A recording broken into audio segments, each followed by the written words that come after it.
Terus saya lanjut, umur dan siklus hidup. Nah, orang yang merubah barang dan jasa dibeli seiring dengan siklus kehidupan seperti makanan, baju, perabot, dan rekreasi seringkali berhubungan dengan umur membeli juga dibentuk oleh family lifestyle. Ya, lifestyle ini lifestyle-nya family lifestyle ya, siklus hidupnya dari apa ya, telur ya, sel telur, terus kemudian ini itu bayi ya, kandungan, masih di kandungan, terus kemudian ini jadi baby, kita sudah ke dunia ya, lahir, terus kemudian dia jadi anak-anak, remaja, dewasa, manula ya, terus kemudian ya kembali lagi ke Allah gitu ya, meninggal ya, dari yang di di apa ya, dibentuk, diproses, terus kemudian proses bentuk, terus kemudian lahir, tumbuh, berkembang dari anak kecil, dewasa, remaja, dewasa, kemudian usia sudah lanjut, kembali lagi meninggal. Semua kalau pas manusia itu akan pasti meninggal. Ya, oke. Kapan meninggalnya kita pun juga nggak tahu, hanya Allah yang tahu. Oke, selanjut. Faktor psikologis. Faktor psikologi ya. Faktor psikologi ada motivasi, persepsi, sikap, dan keyakinan.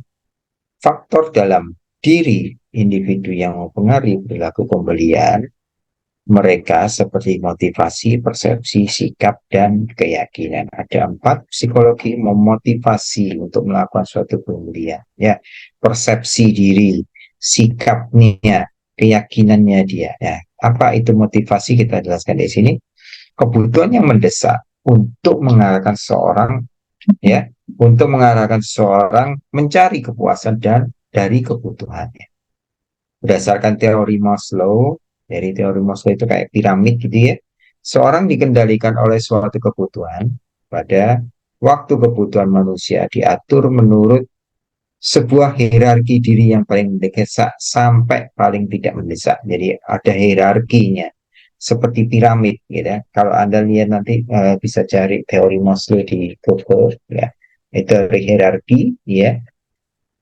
Ini hmm, yang paling mendesak sampai yang tidak mendesak. Contohnya seorang artis di sini dimotivasi. Ya, contoh motivasi. Nah, bila seorang artis terkenal membutuhkan keamanan ekstra untuk menjaga dirinya. Dalam hal ini keamanan merupakan motivator bagi dirinya ya, untuk mendesak, sehingga dia membutuhkan bodyguard untuk menjaga keamanan dirinya. Ya, misalkan ada seorang artis dan mau panggung di show ya, terus kemudian banyak penggemar-penggemar Anda yang ya sifatnya ada netizen-netizen yang ada yang suka dan ada yang tidak suka. Nah, ini butuh apa? Motivasi untuk supaya dia safe, menjaga keadaan sebagai artis tersebut, supaya menjaga aman gitu ya. Nah, supaya saya bisa aman, caranya gimana? Ya saya harus punya bodyguard ya, bodyguard untuk menjaga saya keamanan dirinya ya, menjaga keamanan uh, artis tersebut ya, supaya nyaman gitu, dia percaya diri dengan walaupun dia berhadapan dengan netizen ataupun dengan kelompok-kelompok tertentu ya, supaya aman ya, bisa menjaga keamanan dengan cara membutuhkan seorang bodyguard. Itu motivasi ya. Persepsi, proses yang digunakan oleh individu untuk memilih, mengorganisasi, dan menginterpretasikan masukan informasi guna menciptakan gambaran dunia yang memiliki arti. Bisa juga persepsi, yaitu penerimaan atau tanggapan seorang terhadap sesuatu situasi. Contohnya, Budi mempunyai persepsi atau pandangan bahwa produk smartphone yang bagus menurut Budi adalah iPhone. Ya, ini pandangan Budi, persepsi Budi. Tapi ada juga persepsi orang lain, mungkin di sisi lain, bukan iPhone itu ke apa namanya, produk yang bagus. Tapi ada juga yang bagus, lebih bagus dari ini ada. yaitu misal Samsung mempunyai kelebihan yang macam-macam kan dia Android, kalau iPhone Apple iPhone ini enggak ya, maksudnya dia punya punya anu sendiri ya. Tapi memang dari segi anunya, speknya mungkin ya punya spek-spek sendiri yang tidak dipunyai oleh Android yang lain gitu ya. Maka menurut Budi, Android yang bagus, smartphone yang bagus adalah iPhone ya. Tapi tidak semua persepsi Budi itu sama dengan persepsi orang lain. Ya, ini menceritakan persepsi. Sikap, penilaian kognitif, potensi intelektual yang baik atau tidak, perasaan emosi dan kecenderungan berbuat selama waktu tertentu terhadap beberapa objek atau gagasan. Contohnya, seorang yang tidak menyukai durian tidak akan membeli durian. Dan biasanya dia tetap konsisten sekalipun dia melihat diskon 50% di besar swalayan. Ya, ini sikap. Walaupun harga duriannya murah ataupun dikasih, ya dia tidak akan makan, gitu ya, dan hampir dia akan membeli, ya, dia akan makan dan dia membeli. Karena apa? Dia sudah sikapnya dia sudah menurut dia konsisten, dia tidak akan nggak suka gitu. Kalau sudah nggak suka itu sudah. Ada yang kayak artis kita itu Raffi Ahmad ya. Raffi Ahmad tuh kalau lihat durian, apa nama kok durian? Rambutan, ya buah rambutan. Sebenarnya buah rambutan itu ya enak, manis gitu ya. Tapi menurut dia, kalau dia lihat itu rasanya sudah teriak-teriak dan apalagi makan dia pasti tidak. Ya, nah, ini merupakan sikap. Ya, contoh lagi. Terus kemudian saya lanjut yang faktor psikologis yaitu keyakinan sesuatu gagasan deskriptif yang dianut seorang tentang sesuatu. Contohnya keyakinan belief ya, atau contohnya belief, keyakinan. Ketika seorang mempunyai kepercayaan tinggi misalnya terhadap benda yang membawa hoki, Doni suka membeli batu akik karena Doni percaya bahwa batu akik tersebut apabila dia pakai dia akan membawa keberuntungan dan dalam kehidupannya. Ya ini keyakinan aja, rasa keyakinan seorang. Kembali lagi ke keyakinan ini, tiap manusia, tiap individu selalu berbeda-beda, ya, beda-beda. Ya, ada yang dia meyakini kalau dia beli beli baju yang merek kemeja yang bermerek kayak Stanley Adam gitu ya, modelnya keren kan, bagus, modelnya bagus, keren ya, slim gitu ya. Kalau dia pakai itu merasa meyakinkan dirinya bahwa dia lebih percaya diri, lebih percaya ya, lebih meyakinkan dia kalau dia pakai itu dia bisa lebih percaya diri ya, itu ya meyakini. Kadang-kadang kalau sudah cocok dengan pakai baju itu ya pakai itu terus gitu ya. Oke, faktor sosial sekarang. Kalau faktor sosial tadi psikologis, sosial ya, lanjutnya perilaku konsumen juga dipengaruhi faktor-faktor sosial seperti grup, pengaruh warga, kelas sosial dan budaya. Grup, ya, sikap dan perilaku seorang dipengaruhi oleh banyak grup-grup kecil, kelompok di mana orang tersebut berada dalam yang mempunyai pengaruh langsung, disebut membership group ya, meliputi primary group, keluarga yang kita sering ketemu setiap hari ya, rekan kerja, tetangga, teman ya, keluarga ya. Kemudian secondary group, kelompok keagamaan, serikat dagang ya, kita ikut-ikut kelompok terus reuni gitu ya. Nah, ini secondary group.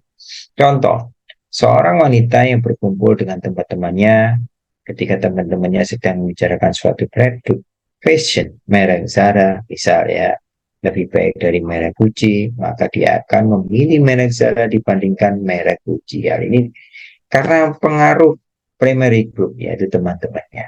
Ya, teman-temannya pakai Zara, mereka juga akan juga pakai merek Zara, ya gitu ya.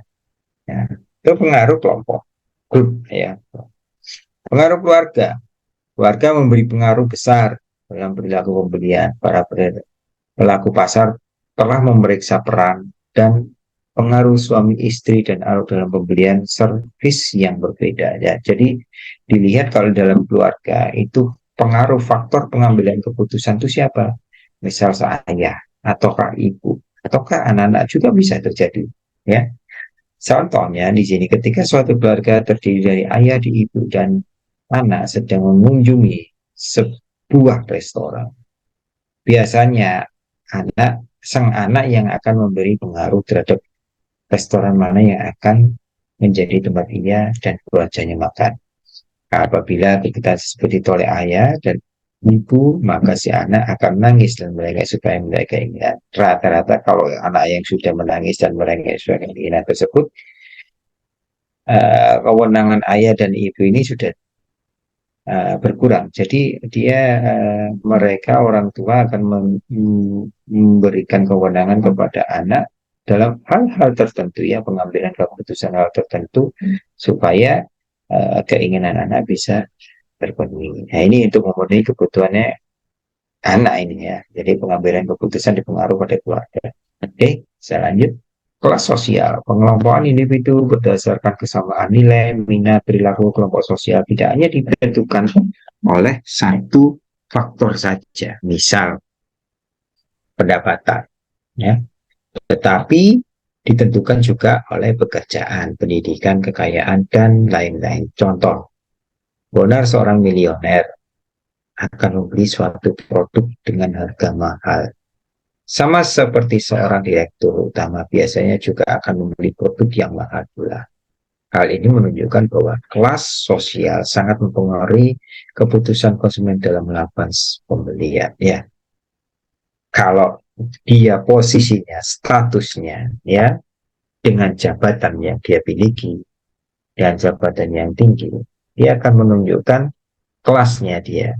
Ya, sehingga biasanya kalau seorang direktur memiliki mobil ya, mobil yang dia pilih itu yang beda dengan yang lain atau mungkin beda dengan yang pada umumnya ya, pada umumnya. Jadi mempunyai ciri khas sendiri gitu ya, sehingga tidak dimiliki oleh bawahan ataupun sejawatnya temannya ya. Itu dia menunjukkan citranya, oh itu mungkin direkturnya datang gitu ya, mobilnya pasti ini mahal ini yang prestis yang punya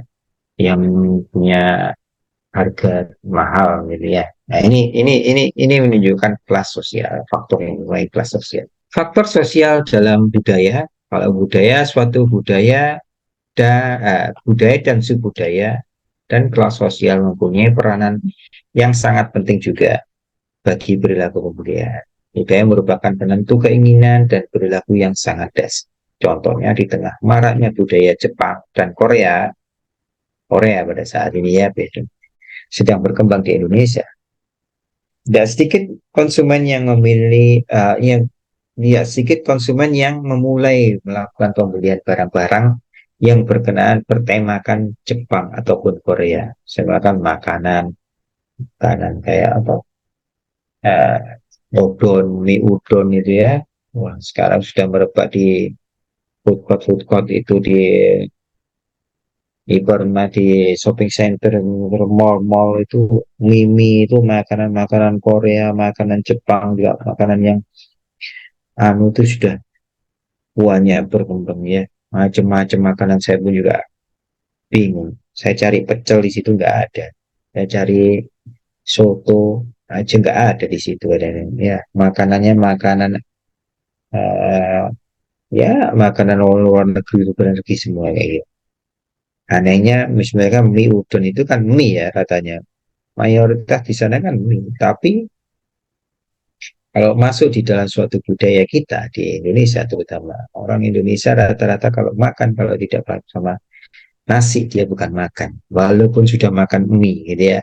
Jadi ada combine ya antara untuk memenuhi, jadi ada nasi, ada makanan menu-menunya kayak teriyaki, respol gitu ya. Nah, itu ada nasinya nih. Yang penting itu biasanya itu yang dicari oleh konsumen Indonesia. Walaupun masih temanya tema Jepang ataupun tema Korea. Ya, oke.